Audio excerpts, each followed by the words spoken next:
हिंदी निबंध में आज का टॉपिक हमारा विज्ञान पर निबंध। ये कक्षा 3 से लेकर 10 तक के लिए उपयोगी है और 300 शब्दों का निबंध लिखेंगे। कोई भी निबंध लिखने के लिए उसमें बिंदुवार सबसे पहले प्रस्तावना में आज का युग विज्ञान का युग है, यानी साइंस का युग है। कलम से लेकर लैपटॉप तक सब कुछ विज्ञान की देन है। आज हम 100% विज्ञान पर ही आश्रित हैं, यानी छोटी से छोटी कलम से लेकर कंप्यूटर लैपटॉप तक विज्ञान पर निर्भर करता है और 100% हम विज्ञान पे पूर्णतः आश्रित हो गए हैं, यानी सभी वैज्ञानिक वस्तुएं ही उपयोग में लेते हैं।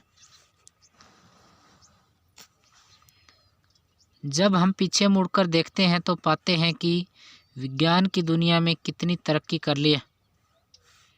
दुनिया गैजेट्स और मशीनरी से भरी पड़ी है, यानी पूरी दुनिया में गैजेट्स और मशीनरी का भारी उपयोग होने लगा है। मशीनरी हमारे परिवेश में सब कुछ करती है।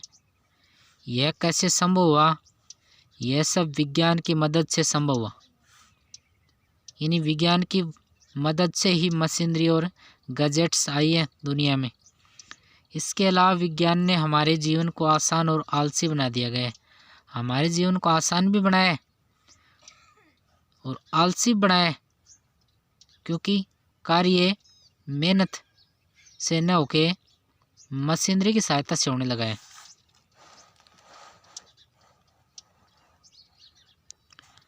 दैनिक जीवन में विज्ञान कि विज्ञान का दैनिक जीवन में क्या उपयोग है।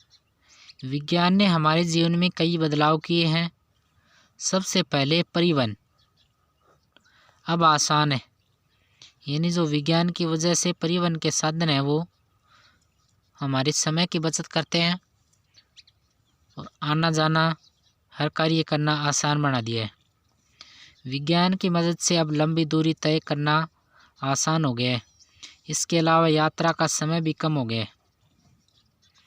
विभिन्न तीव्र गति वाहन इन दिनों उपलब्ध हैं।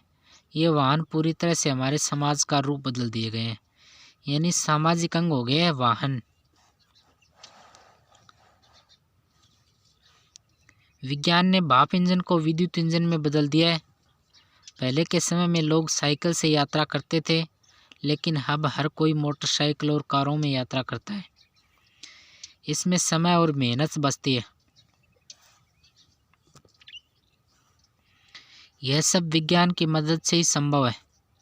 विज्ञान ने हमें चांद तक पहुंचाया, यानी विज्ञान की मदद से हम ग्रह और चांद तक पहुंच गए हैं। यह सिलसिला अब यहीं थमा नहीं है।